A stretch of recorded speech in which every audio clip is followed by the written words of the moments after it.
is an Unspoiled Network podcast. This is Unscrupled, covering Angel, Season 2, Episodes 14 and 15, The Thin Red Line and Reprise. The Deadline. Oh, I don't care. I'm an American. It's always right. In these episodes, job reviews are tough. Yeah. Welcome to Unscrupled.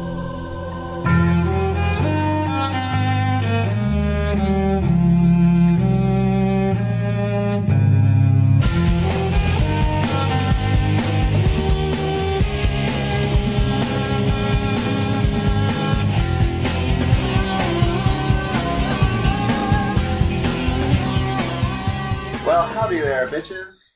Hey, Money. How's it? I'm doing alright. How are you doing? I'm doing alright, yeah. I'm home from work early, guys. Yeah, it's actually still light out when we're recording. It's a miracle. It helps that we have like 90 hours of daylight a day in Los Angeles this time of year, but yeah, so what did you think of these episodes? I gotta admit, I find these to be pretty ho-hum. I liked them. Yeah, because your girlfriend Kate was in them. That's part of it. Yeah. But it's also, I think it does a better job of fleshing out how this world works, and they don't forget about, like, oh, that other episodes happened. So. Yeah, and we have the return of several I'm still waiting on those characters. fucking praying mantis eggs to hatch. They might just have a really long gestation period. It could happen any day now. I guess they got blown up with the school, but... Oh, yeah, they totally did, didn't they? Still. Yeah, it's like, I don't like it when the show forgets that it's a show. That other things have happened, you know?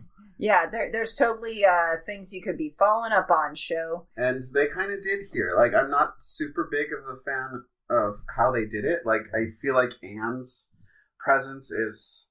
There's two women in this show that have very different bearings. There's Cordelia and there's Anne. Okay. Anne still feels like a lost teenager. She doesn't have the gravitas of someone who would be able to run successfully a homeless teenage shelter, right? I don't know. I thought she showed some moxie. I mean, it sort of feels like it's told and not shown. Oh, yeah. But she's also incredibly young. And you know who else is incredibly young? Cordelia. Cordelia has a new haircut, and she's starting to dress more professionally. And she has a receptionist job, but she just seems so much more grown up and adult. And I don't have any trouble believing that Cordelia is in this situation and handling her shit. Whereas Anne, I'm kind of like, it's just a stretch for me. So you think Cordelia's outfits in these episodes were off as appropriate? Yeah, no, I don't think they were off as appropriate. Okay. But it also, like, you can see the growth in the character and how she's more mature and adult and understands things. It's a much more adult look for her. Right. So Cordelia's supposed to be, what, 20 in these? Something like that, yeah. And Anne is supposed to be 20-ish because she was high school age when she was in Sunnydale and trying to be a vampire. She's like, Anne's actress just isn't selling it for me. Anne's actress isn't very good. She was supposed to be a bit player, and she came back without... Like, she came back a couple of times, and we're still not sure why. Yeah. Yeah. I think Joss likes blondes. Oh, man, that's very, very clear. So, brunettes do not last long. They're all dead. Yeah. Or in jail. Except for Cordelia. I don't feel like Cordelia can properly be classified in any way at all. She transcends her hair color. She's just Cordelia. Yeah. You know, like, with any color hair, it would not look weird on her because she would work it. She would. Charisma Carpenter has that kind of innate power. She's also got that ethnic ambiguity. No. She's just a white girl who tans a lot. I mean, like, Rashida Jones has it. Catherine Zeta-Jones has it. Like, there's some women who look like they could be one ethnicity or another. I think we call that Latina. I mean, that's a possibility, but I mean, I wouldn't buy Charisma Carpenter playing a black woman. I would buy her playing a Latina woman. I wouldn't buy Catherine Zeta-Jones playing a black woman. I would buy her playing an Asian woman. If she nailed the accent and wasn't too she didn't even need the accent. She can be an Asian American. But I mean, there's some women who like this is actually a thing because we learned about this in grad school when someone came in to give a guest presentation, and she's like, okay, here are the classifications of female actors. There's the ingenue, the teenagers and young pretty women. There's district attorneys, and there's character actors. But there's a fourth one in there that kind of is exotic, maybe ethnic type. And as far as casting goes, that's a person, right? That's what casting directors are looking for. Yeah. So the exotic. Yeah, and it's super racist. Don't get me wrong. Oh yeah, totally racist. But this is I can see that Charisma Carpenter fits into that mold. I disagree, but I need more time for words. What does ingenue mean? Young, pretty, something like that. Oh, okay. The coming of age. Not that young, but, like, just about the right age for a romantic comedy. Oh, yeah. So there's, clearly young, and there's, like, young and hot, there's, mature and hot, and then there's character actors, and then there's exotic and hot, which speaks to a lot of the racism and how Hollywood operates, but... And sexism. Mm-hmm. Women are objects where we can be hot or we can be moms or we can be wicked old ladies. Mm-hmm. And that's it. I had to explain to girlfriend the other day that there is a time in a woman actress's life that she just doesn't work. And it's between late 30s, around where I am actually, to 60. Mm-hmm. You never see a woman in her 40s unless she's going to get murdered. In American television. In American. Yes, in American film and television, there is just this gap where women don't exist. Because one thing that's truly shocking is if you watch British television, like, there are actual middle-aged women who look like actual middle-aged women there. They don't look like fucking Meryl Streep, Right. And we see this on shows like Downton Abbey. Mm-hmm. Yes. Which I haven't watched, and I will never, because I don't care. Because you don't want to Because Harry Potter without the magic. There's magic. You just don't fucking know. Like, seriously. Back to Angel. Oh. So, Anne is, this episode kind of focuses as a setting around her teen shelter. Yes. But the primary antagonist is a bunch of zombie cops. Yes. So there was a line that I remember being in this first episode that I don't know if was in this Hulu cut, and I need someone to back me up because I looked for it and I didn't hear it, but I might have spaced out. Mm-hmm. Okay. And it's when Charles Gunn and his posse are going to go out looking for those cops. And Wesley or someone says something to him about, how are you going to make the cops, like, come to you? And he's like, well, simple. We're walking while black. Yeah, they said that. Okay, thank God. Yeah. And so this one of the weirdest things that I'm having trouble parsing out with this episode is that it's simultaneously, like, not woke, but real. Mm-hmm. And also completely unreal. Like, in the interviews when the kids were talking about there's cops after, like, it took both Anne and Gunn way too long to believe these kids that the cops were just beating the shit out of them for no reason. Right. Like, both of them should be very clear that this is a thing that happens. Yeah, also, it's like you don't need zombie cops for that. That just fucking happens. You know what else you didn't need in this episode? Zombie cops, because cops will actually fucking do this shit. So. Yep, especially to young homeless people of color. Right. And yeah, so apparently one of the precincts has been one of the I'm so torn about this episode in that, yeah, it's kind of real about how cops operate and believe the world works, right? Mm-hmm. It's real about what cops do in order to get what they need out of the department and look like successes. It's not real that, like, when Kate hands him the folder and says, before this thing happened, there was a murder every 2 weeks and there was a rape every 3 days. And I'm like, how many of those were committed by the cops? You know, how many of those are not classified as murder because they are done by cops, woman?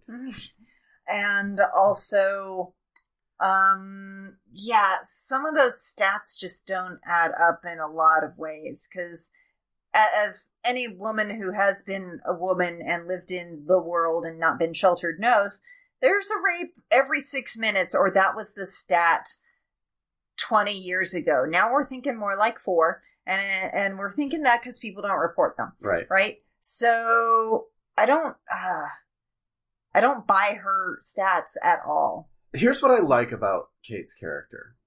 Yeah. Kate's problem is not that cops are beating up kids. Mm-hmm. Kate's problem is that zombie cops are beating up kids. And I find it because as much as we're given to sympathize with her, I don't sympathize with her in this episode because her loyalty is still with the cops. And thank God. And that is very real. That's very real. Well, it's hard to turn your back against your gang. Right. I mean, even now, we're watching our country fall apart around us, and every warm fuzzy we've ever had to let us sleep at night is being stripped away in the most brutal way possible. And there's still part of me who's like, but it's my America. Mm-hmm. But it's not my America anymore, you guys. Things have gotten to a point. And that's where she is. She's like, but it's the force. We're here to do a job and do it well and do it as well as we can. And it's like, but your guys aren't doing that, sweetie. Right. That's a dream you had, just like my dream of America. And you have to look at what it actually is and deal with that shit. Mm-hmm. And the denial and the more worry that her father is one of the zombies than just than the fact that they're beating the shit out of children. Yeah, and this is not a good or honorable character trait, but it is a realistic character trait of an LAPD officer in 2001. Yeah. So that's why I'm kind of want to give the show credit. It was not so long after the riots, you guys. Yeah. I don't know what you guys remember about LA history, but they burned the city down in places because of police brutality. Right. And the show does not seem to want to engage with, this is the early aughts. Crime was dropping massively during the 90s. Yeah. So, racists tend to blame that on, well, now we had 3 strikes laws and we just rounded up all the people and threw them in jail. Some people think it had to do with the elimination of lead in paint, mm-hmm. and that there just wasn't as many brain damaged people as there used to be. That's definitely part of it. A lot of people blamed the decrease in crime on the legalization of abortion. One person blamed it on that, and a lot of racist jackasses bought into that. But his numbers were not. Do not read Freakonomics, guys. He's so full of shit. Even as a fucking grad student, I read it, and I'm like, what the fuck is this?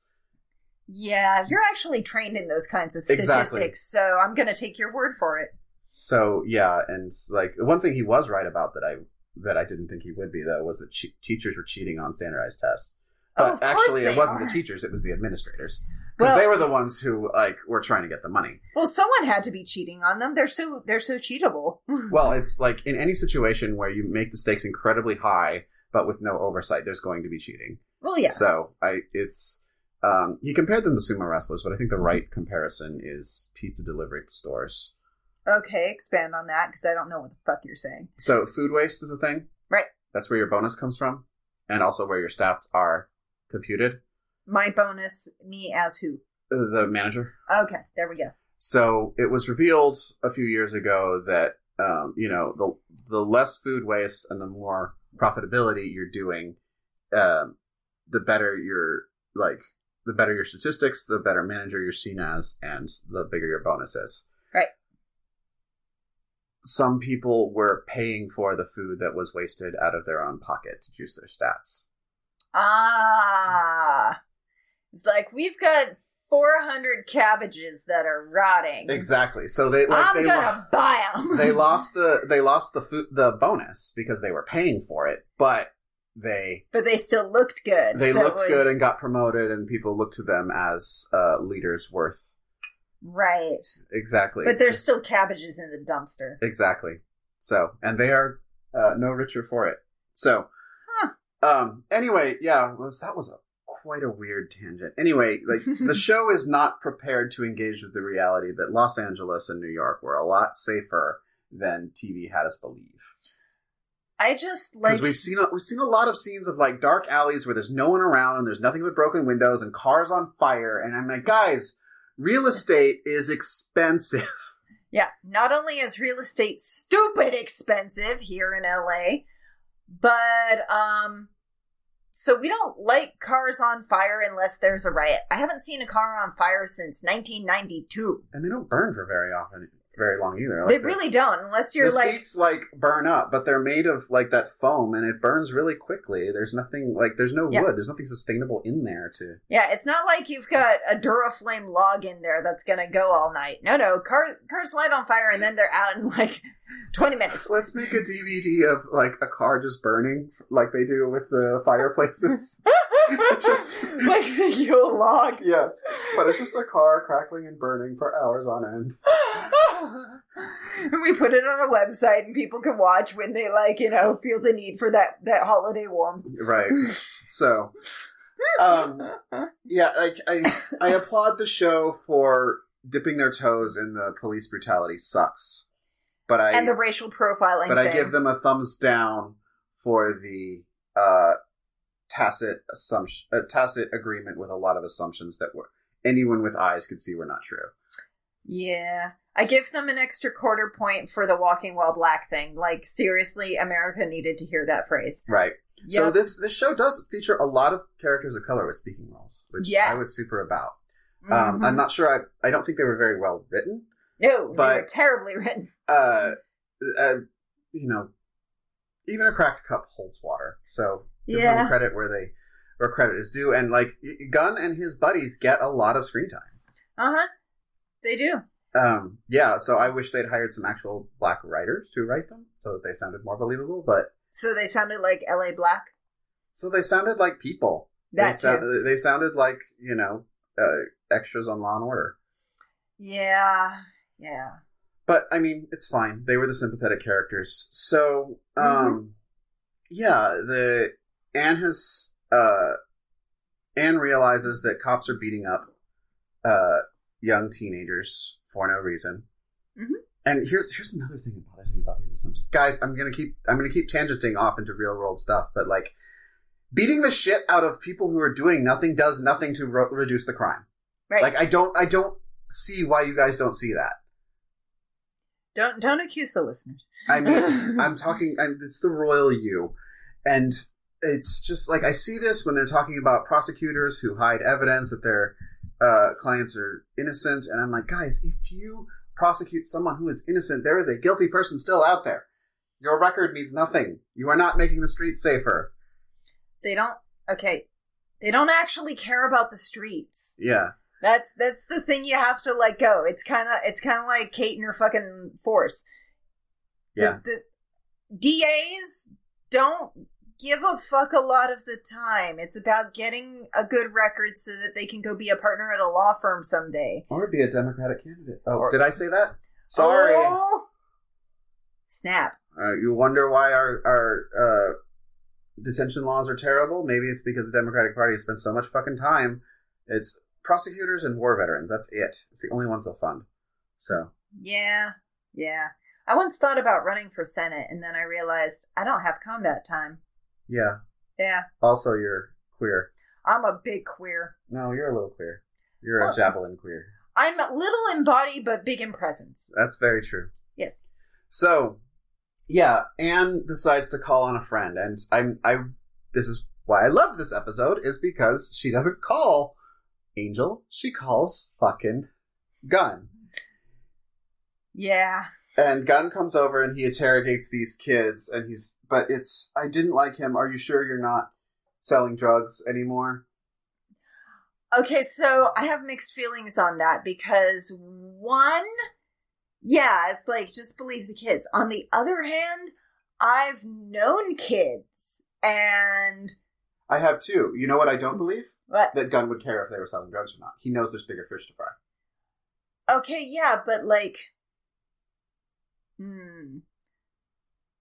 See, like, as a parent, yeah, I totally get that reaction. Gunn doing it? No, I don't. Well, okay, so the thing is, the kids are saying that the cops are beating the crap out of him for no reason. And he's like, are you sure it's for no reason? Uh-huh. And the answer is, it doesn't matter if they were selling drugs, they shouldn't kick the crap out of kids anyway. Right, and I feel like that's not going to help. The Gunn I know would say that. And not, are you sure you're not, turn is like, are you sure you're not selling drugs anymore? The thing is, like, he didn't ask anymore. He just said at the time. Well, it's again. And the thing is, they really do need that for their profile. They need to know if cops are just going on any homeless kid or if they're actually looking for real crimes. Okay. And the answer is they're punished. The answer is they are punishing loitering and jaywalking the same way that they would not even punish like major crime. Because even if you catch a fucking burglar with guns who's shooting kittens and old people, you still aren't supposed to beat the crap out of them. Yep. Like, that's not a thing. Does it happen? Of course. Oh, he was resisting arrest. Oh, he was run. He was coming right at me. He had a gun. I don't understand why resisting arrest is a crime. Because you're supposed to respect their authority. Fuck that. Fuck the police, guys. I know that, like, we're probably going to get our asses canceled. And Tasha's like, how dare you?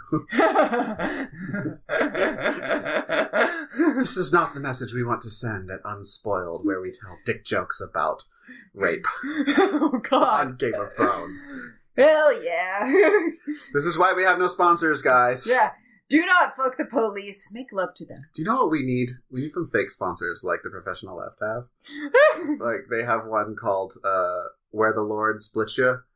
It's an emergency party planning commission when someone gets fired. So they say, like, our client has gotten called when Sarah Huckabee Sanders got fired. And like, oh, wow. Yeah, so they do if you've been fired as Attorney General... And you need to do a going away party real quick. That's called Where the Good Lord Splits You. Wow. Yeah. That is fantastic. Okay. Yeah, guys, listen to The Professional Left. Like, we also need to start plugging other podcasts we listen to. I've been listening to audiobooks lately, so that's all you. But I can tell you some great audiobooks. Mm-hmm. We'll get into that later. Okay. Yeah, so Gunn meets a couple of his friends there who used to be in his gang, and we can rightly call Gunn's group a gang. Yes. Because we, like, I'm not going to sugarcoat it. It's a lot of the reason for existence for gangs is often to protect their members and their communities. Mm-hmm. Yeah, they do get into money-making things too, but, you know. Okay, so the difference between the gangs and the mob is really about size and race. Mm-hmm. Mm-hmm. They do the same thing for the same reasons, but when you get bigger and more organized and whiter, then you're the mob, and when you're of color and mostly in the hood that you've always been in, you're a gang. Right. There's also, like, when any institution gets big enough, it's going to be a grift and terrible. So, oh yeah, it's just about age and size. Oh, gangs can be terrible too. For the most part, they're about slinging drugs and protecting yourself from other dudes that want to, like, kick your ass. They're also about protecting the community. Well, yes, but only the community they like. The ones that support and promote their businesses. I don't want to argue anymore. Okay, fine. Yeah. So they go out with a camcorder to try and catch some cops beating up on some innocent people. And boy, do they ever. Oh, they do. Yeah. Meanwhile, Angel gets accosted by a cop and knocks his fucking head off. Yeah, he does. And he keeps on talking. Which is creepy under the best of circumstances, but when it's a cop, it's just like, oh god. Yeah. This is that, like, nightmare fuel. Right. And meanwhile, Wesley decides he's going to go help Gunn. And I love that everyone has just sort of forgotten about Angel at this point. Yeah. And they don't need him. No, they don't. Did Angel even show up at the final battle? No. Okay, that's good. Okay, so here's the thing about that I kind of really like about this episode. Wesley tried to use his white privilege to get some brothers out of trouble. Mm-hmm. And he totally walked up to that cop saying, I know these guys, being a respectable white man with a cultured accent, was totally gonna work. Yeah. Like, he was full on convinced that this was, no problem. Get out of jail free card. This is my time to handle some shit. Mm-hmm. And he knew exactly what he was doing. And of course the cop just whips out his gun and starts shooting him, which I think was a little wrong in this episode. I think they could have played that for even more impact. I mean, they could have, but, let's, again, the time that this was filmed in and what the scope of, Black Lives Matter was not a thing yet. Yeah. Twitter was not a thing, which is, a lot of these things that people were pointing out, a lot of people didn't know about. But, listeners of color, I want to hear from you guys. If I see a cop that is talking to a person of color, what should I be doing? Should I be filming it? Should I come up to you and say, "Hey, man, there you are. We were worried you were late. We didn't know where you were. You're not answering your phone." Should I that could make just it stand worse. there and I want to hear what's the right move here, because I do want to do like Wesley and use my white privilege to help situations like this. I think filming's an excellent start. I mean, sure. Is that I don't know. I don't have the statistics. It's does that mean that is it just going to be another person beat up and on the internet? So every person beat up on the internet is one step closer to the revolution. I mean, I would hope so, but I've also heard that from a lot of people of color that I'm just tired of seeing my people being beat up on the internet and shot on the internet because nothing seems to change, and all it is it's trauma porn at this point. So okay. So yeah, I'm legit asking here, what should I be doing as a white person in a very racist society when I see something going down that obviously should not be going down, or even maybe should be going down? Well, I don't know. I should assume that I'm done assuming the cop's on the right side of this. So well, that's why I think filming is the best thing you can do, because you don't know actually what's happening. Right. And while I don't want to give the police any kind of credit, I also am afraid a lot of the time. Yeah. And so I think filming, so there's documentation. Yeah. No matter what went down before or what went down after, they know we're watching. Right. And they know the whole world is watching, so they have to do this part by the fucking book. I hope so. And it's an hour of by the book that you buy that guy. Right. But, I mean, we had footage of Rodney King, too.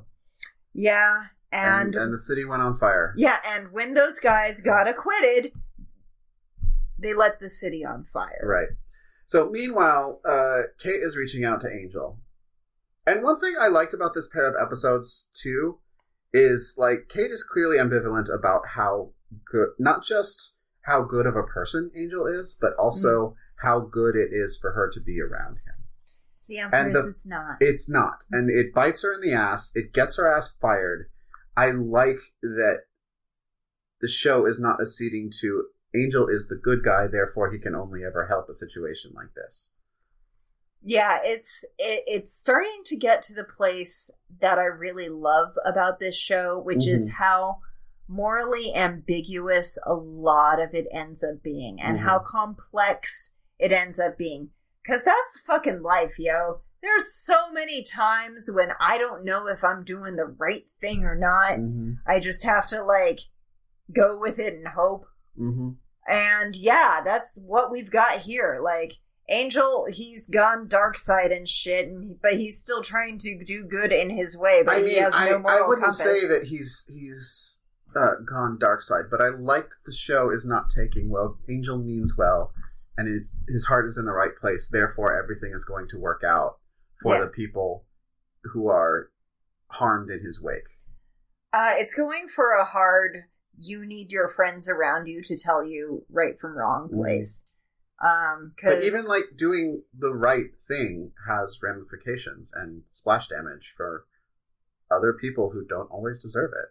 I don't really feel a whole lot of sympathy for Kate. I like her as a character, but as a person, she sucks. I mean, we don't really know about her as a person. All we know about her is a cop. She's not a person. She's only a cop. They make that very clear. The first thing she does, and I was making fun of her, when she comes in at night is hit that bottle, and it looked kind of like Evian, but we know it wasn't Evian. It's always Evian food coloring. So. Yes, but this was vodka. What if there's like 90 takes? You don't want her. You don't want her dying of alcohol poisoning.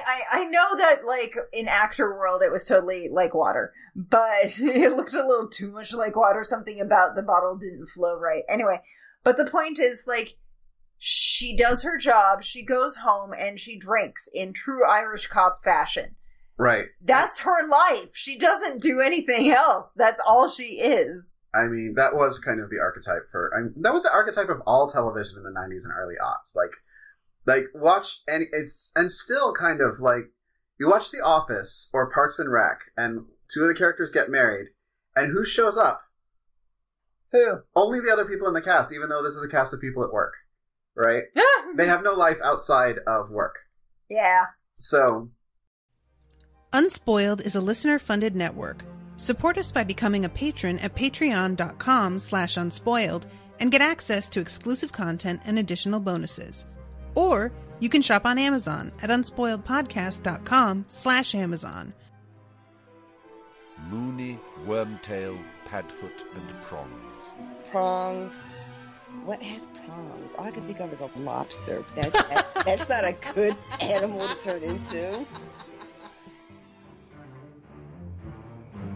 And who brought us here, Jeff? The island. In this episode, an awful lot for a model airplane. What the fuck, Kate? Welcome to Unspoiled, the constant.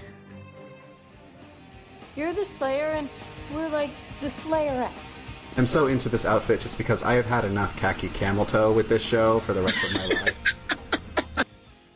When you play the Game of Thrones, you win or you die. What do his guards do as he is murdered? A. Anything. B. Nothing. Unspoiled. Experience your favorites again for the first time. Anyway, like, that episode where Kate becomes too sensitive because of magic, counselor immediately pointed to me, okay, like, Kate's all about police brutality, which is not a good thing for a person to be, but it is I still find her compelling as a character. So, well, you can have her as a character, but we're not inviting her to brunch. No. Yeah. Or you're not inviting Snape to brunch either. That doesn't mean I don't like how his story ended. He totally deserved what he got, but I loved the process of what he went through. Yeah. I like that he tried to make good. Mm-hmm. Yeah. He was shitty. He tried. But you know, like Jamie Lannister, like, even if, like, there is no such thing as redemption. He did some shitty things. They're going to stick to you forever.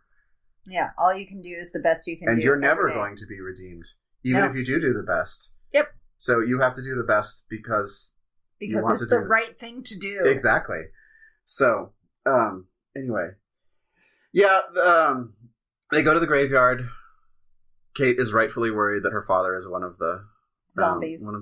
It turns out not to be. Yeah, he's still dead, which is good because he was kind of a dick. And then they confront the precinct captain. Yeah. And he shoots Angel. He just up and shoots him. Like, that hasn't happened yet. When they go to the precinct the first time, they're just fishing. Okay. And the guy at the desk says, "Well, hey, everything's been better in this precinct since whenever." Since whatever's going on is going on. We know something's going on. Don't know what the fuck it is, but it's awesome. Right. So, meanwhile, Gunn and crew and Wesley, like, Wesley's been shot. They call the ambulance. The ambulance gets shot. Yes, the ambulance driver gets shot. And I was a little... It did not escape my notice that the guy in the back of the ambulance, who didn't get shot, mm-hmm. like, kind of didn't really have a reaction to his partner getting shot. and was still like, we gotta save this person's life. Yeah, he was very much a cardboard cutout. It's not that. It's that, like, this is a show that subtly is drawing a line with white men on one side and people of color and women on the other. This episode, at least. Right. And so it did not escape my notice. Like, that you have throw in a random Angel and a Wesley who are sort of there by default, but every other white man in this episode is terrible. Even the dead ones. Yeah. So accurate. It feels like this guy knew that and was like, yeah, I'm throwing my lot in with these three dudes to save their friend, and I'm going to this homeless shelter even though, like, I should be calling in cops everywhere. He sort of understands the stakes right away.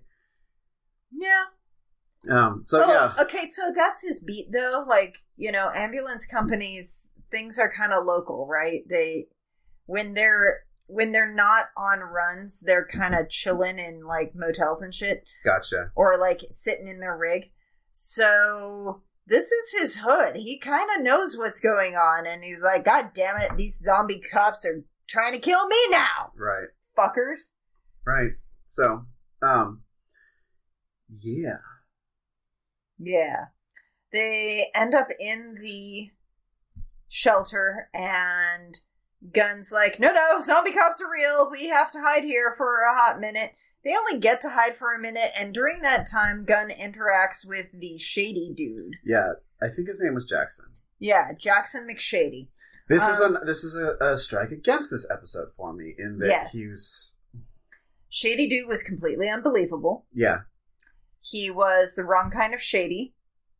He was trying to intimidate the youths and doing it wrong. Yeah. Like, he was just, and he was smarmy, and he was clearly painted as, like, unfathomably evil. And I get what time period this was shot in, and the whole, we didn't have any nuance about how drugs work and how drug dealers work, but it was lazy to bring in a character who's a drug dealer and just have him be, like, unambiguously evil the way he is. It was also unnecessary. Yeah. They didn't do anything with him. The episode would be exactly the same if that character wasn't there. Well, I feel like they planted some seeds that he'll be back, and that's why I thought he was there. Well, I suppose we'll find out. Yeah. I'm gonna sneeze in a minute. Okay. Maybe not. I don't know. My nose is weird, guys. So yeah, and Angel breaks the statue when he breaks in later, and the zombies fall dead around him. Yay! Yay! We did a lot of tangents on that episode. Well, there's a lot going on with the episode, but so the reason I don't really like it much is because, like, there's no, I don't know. It's not that there's no goal. It's that it's super, all these things happen. And then the next episode, it's like none of them did. Wesley's barely even recovering from a gut wound. Yeah. Well, he was in a wheelchair. Oh, yeah. We also had the girl with the eye on the back of her head. Oh yeah, they finally have a case, and it's a girl with an eye on the back of her head. And naturally, she doesn't pay.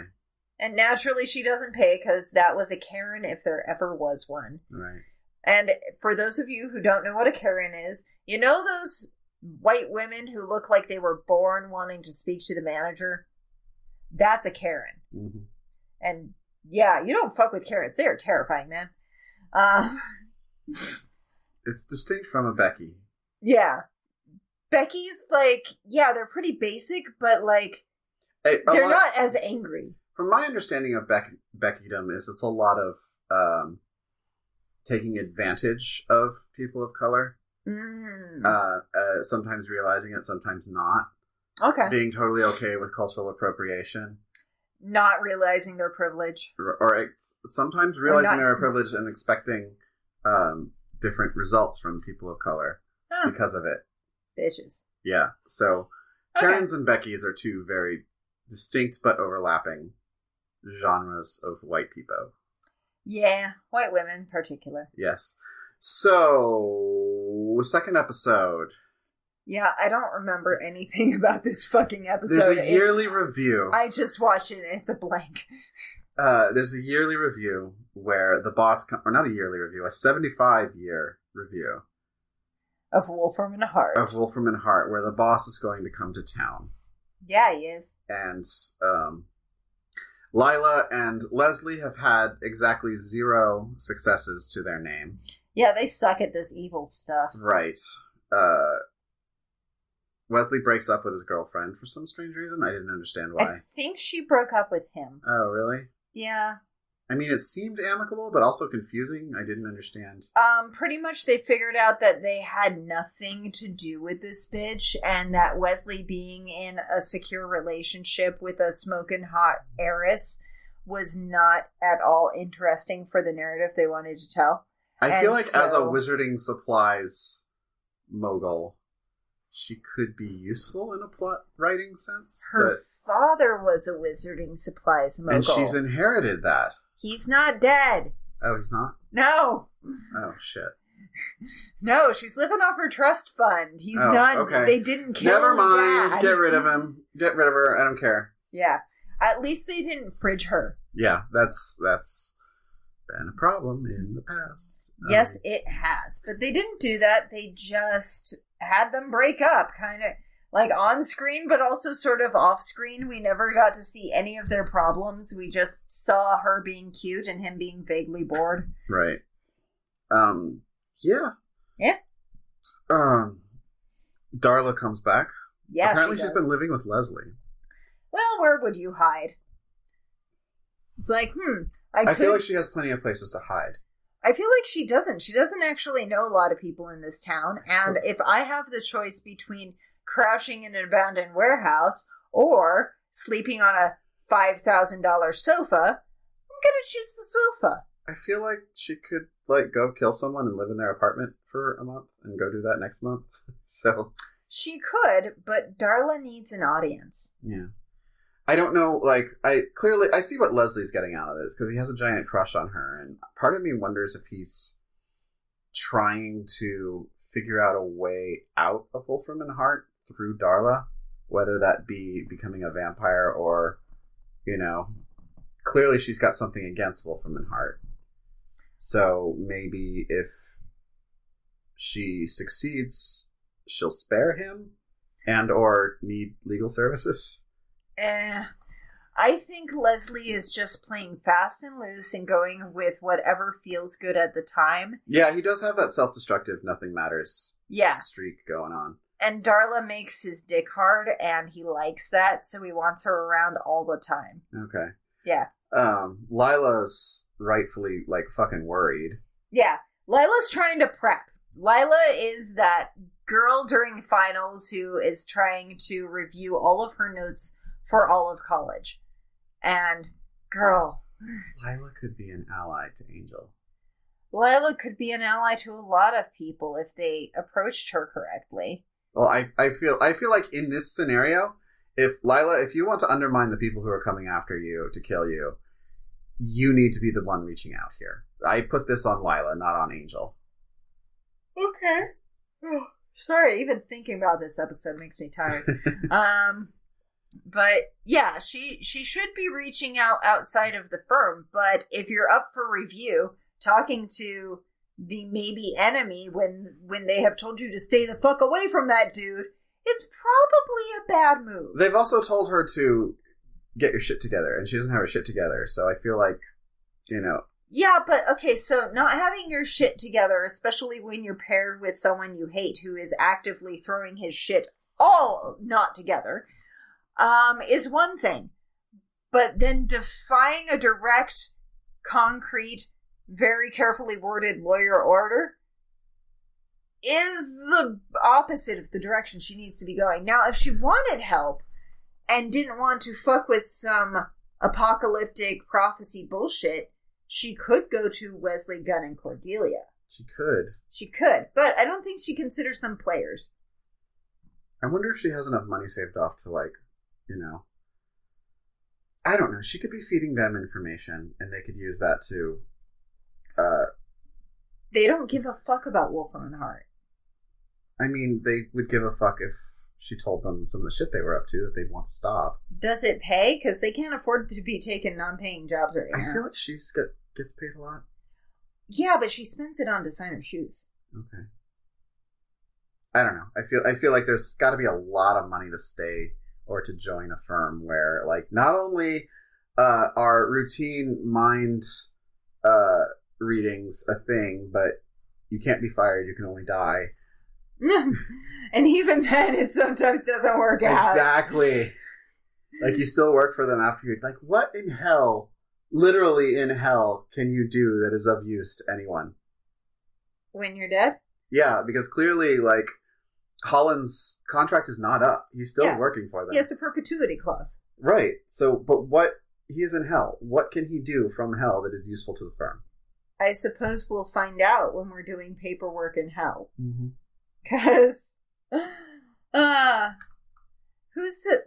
don't feel like paperwork is hell anymore. I think now it's talking on the phone with customer service reps. As one of those reps, I have to tell you, it depends on the company. Because I make every experience a joy. We're millennials. Like, we hate talking to people on the phone. Oh, yeah, we totally do. Oh, okay, I'm not a millennial. I'm a Gen Y. But I still hate talking to people on the phone. Like, my dad tries to call me and it's like, we could be texting. I feel way less awkward doing this in my underwear when we're texting. Right. Yeah. So, and, like, when's the last time you called to order food? Oh, I avoid that like the very plague. Exactly. If some place doesn't have online ordering, they may as well not exist. Exactly. I don't care how good your pizza is. Mm-hmm. So, yeah. So, there's a MacGuffin here that I did not understand, in context or out. Yeah. What is it? It's the gauntlet and the ring. Oh, for fuck's sake. Yeah, I'm really tired of them sending Angel on these pointless quests. I liked Angel's quest in that, like, what he is after is, okay, the boss is coming. Yeah. This is an opportunity for me to take his ass out. Yeah. So the boss is showing his face. I'm going to put a fucking crossbow bolt in his eye. Yeah. I don't understand what Darla is after. I think we're going to get more about what specifically she was trying to do, because I still don't know what the ring does. I feel like Darla is just kind of pissed off and acting out and trying to survive after the insane trauma of being reborn and then reborn again vampire. Right. As far as what the ring does, they made that very clear. The ring is your ticket to hell. Okay. Right? So the ring is supposed to give him access to the hell dimension where he wants to go so that he can try and wipe out the senior partners on some weird bullshit suicide mission because Angel's not playing with full deck anymore. And so he kills the demon, takes the ring, puts it on, elevator dings, out comes Holland. Right. But let's back up because we forgot about his bookstore friend. Oh god, that was such bullshit. Like, okay, go ahead. Why was that bullshit? Because you didn't want the character to die, or you just were bored by it? Because he was there for 5 minutes, and he's, like, talking all this Bambi-ass bullshit about, oh, you really helped me, and I really want to make sure you I use this as an oven mitt, which is very funny, by the way. But it's metal. It would be a terrible oven mitt. Yes, it would. It's metal, but it's mystical. You could use the claws to cut brownies, though. It might be mystical. Maybe it doesn't heat up. It's meant to choke demons. Anyway, so he's like giving us all this Mr. Rogers crap. Oh, you helped me so much, and I really want to be part of the circle of helping, or bullshit. And of course he gets stabbed. Of course. He was apple fucking pie. Of course he's gonna die in front of us. Although I did like when Darla stabbed him and then stabbed Angel. It's like, oh, good job, Angel. Walk toward the bleeding guy. That's You're real vampires. smart. You guys like blood. Yeah. So, I mean, fair, I guess, but it's also, this is where Angel reveals that after he met him the first time, all the members of the hotel got eaten by this demon. Right. So, I mean, you're right. There could have been more reaction on this guy's part. But Kate is really carrying all the weight of Angel's decisions, because not only is she fired, but I liked the accounting of how things have gone for her, because she's saying it both to Angel and to the audience. Mm-hmm. And she's saying, look, since I've gotten involved with you, I've had my blood sucked by you. Mm-hmm. I have no less than 6 unsolved murders, and that's not counting the wine cellar full of 13 dead lawyers. Yup. And I let you go because I thought you could do something about these fucking vampires. And what do you know? They got a room full of powerful, rich people whose relatives are probably super angry about that. And now the department's coming down on me and firing me. And yeah, it's... Yeah. Knowing you has ruined my life. Exactly. So, and it's just... I don't know if this is because other shows are so bad at, well, the main character is the good guy, therefore everyone will eventually come over to his side. But the fact that Kate is not on his side anymore, she stuck her toe in that water and it did not work out for her. Yeah. I'm kind of looking forward to the ending of Kate's story being her trying to kill Angel and not succeeding. I think that would be a really fucking compelling story. And it makes me wonder, like, as more for the Anya podcast, or maybe in fucking Giles's books somewhere, is people who tried to come after Angel because he was a vampire and because he fucked up their lives and he ended up killing them. And they were right and he was wrong here because, you know? Yeah, because Angel actually is a bad guy. In a lot of ways. Regardless of what his fucking intentions are. Because okay, so any of you who've ever talked to me, which is none of you, but still, you would find out, if we discuss this, that I don't give a fuck what your intentions are. Your actions are the only things that matter. Don't have good intentions. Think your shit through. Look at things from different perspectives. Try and analyze every corner of a thing. And if you've done that work and it still goes wrong, I can forgive you. But if you just try and do the right thing in the moment and don't think your shit through and it ends up going hideously wrong because you didn't goddamn think, and I don't give a fuck. You can go to hell, because the road to hell is paved with good intentions. Way to bring that back to a cliche. Thank you. I worked hard for that. You didn't make a pun, though. So. I don't pun. Puns never intended. Okay. Yeah, he attacks the demon that comes out of the circle. Clearly that's not the boss, but I did not understand what the elevator to hell was about. He gets out and it's still Los Angeles. Still LA. Well, other than a joke about LA. Also, doesn't Angel know what hell is like? Didn't he spend an eternity there? They have established that there are a number of hell dimensions. There's lots of different ones. And how does he know he's going to the right one? Because he wants to go to the one where the senior partners are, and the ring is supposed to be the key to that shit. It assumes that he has the right senior the senior partners are not distributed amongst the hell dimensions. He thinks they're having a board meeting. Who the fuck knows? Point being, he sees this as his shot as to go out in a blaze of fucking glory, and it feels a little like the demon comes out of the floor in the top of the Wolfram and Hart building. Yeah. And Angel attacks him, and he's wearing the ring. And I can't help but wonder if this is Angel pulling out his sword because he got a letter from the bad guy and going to town on the mailman. Maybe this guy is just he's just the bus driver who opens the door. Maybe it may not even be the accounting. right. It may not even be from the right dimension because Oh God, it's Barbara from HR. Yeah, or even from an HR company because the company doesn't have an internal HR department, which is a thing now. Wow. You see what I'm getting at? Yeah, he has no idea if he killed a senior partner and I kind or of if he just killed some rando. Exactly. Well, that may be why the ring didn't work. But not just some rando, but he's going to the wrong dimension of hell because he didn't bother to check. The mailroom of because hell. They outsourced it to another hell dimensions. And Wolfram and Hart would absolutely do that. Exactly. Oh my God. Fuck. I don't think the mind readers actually work for Wolfram and Hart. I think they're independent contractors. Oh yeah, because you don't need a mind reader every day. Mm-hmm. I mean, maybe they do, but You need like one or two. You don't need a whole team. It's just a very, like, stalking someone who drove a bad guy around and then killing him and finding out he's a fucking Uber driver, you know? Yeah. So sorry, this still bores me. So yeah, he goes on his little elevator trip with Holland. I think Holland was specifically there to, like, take the joy in schooling Angel. It's like, I'm gonna tell you that LA is actually hell, but really, you did it wrong. I love Holland. Like, just his no-nonsense, this is how shit works. I didn't understand, like, what's this about winning? And, I mean, there was a very... Have you read Catch-22? I got, like, halfway through it before I was very upset with it. Well, I had to read it for school, so that's clearly why I got through it, because I had to.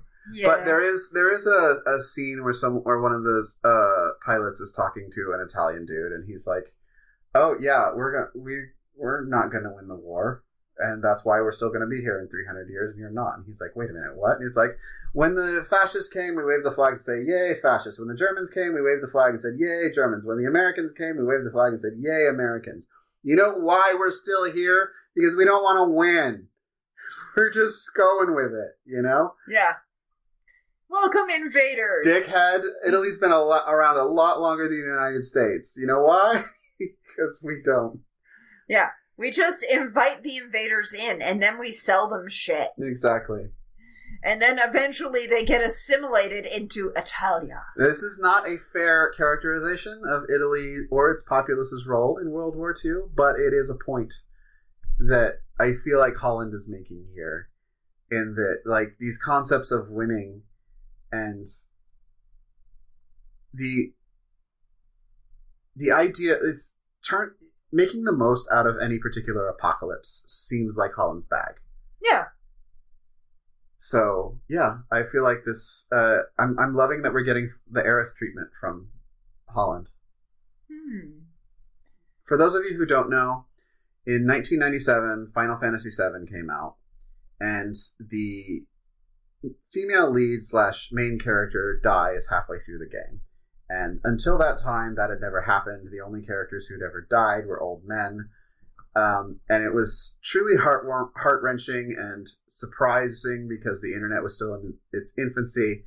But her name was Aerith. And I say it's the Aerith treatment in that a lot of Aerith's backstory is not figured out until after she dies. And her full story and what she was after and what she was doing was not fleshed out.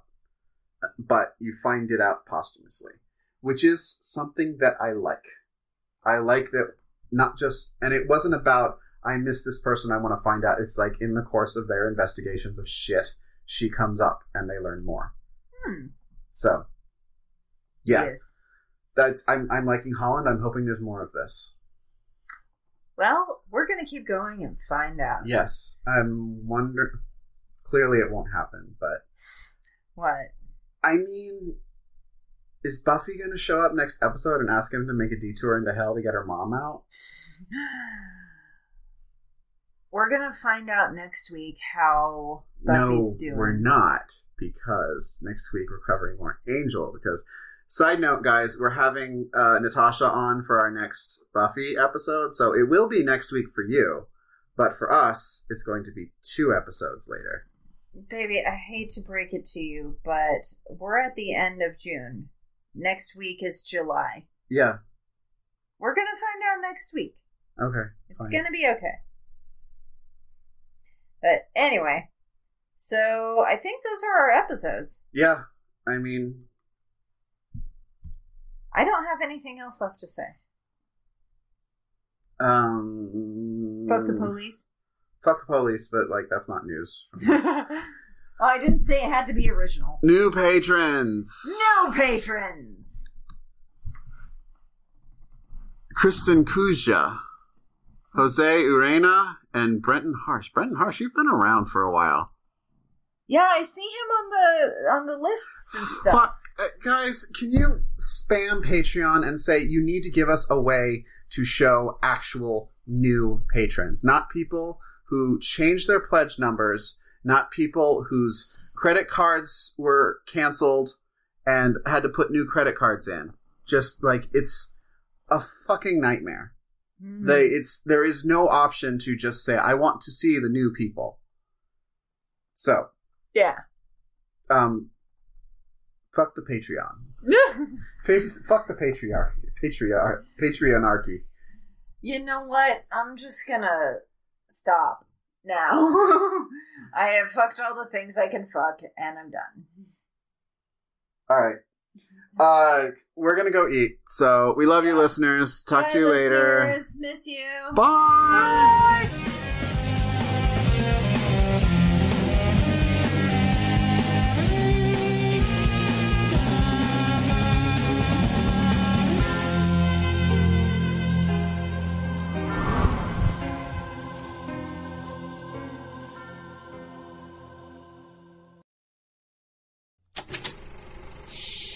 That was an Unspoiled Network podcast.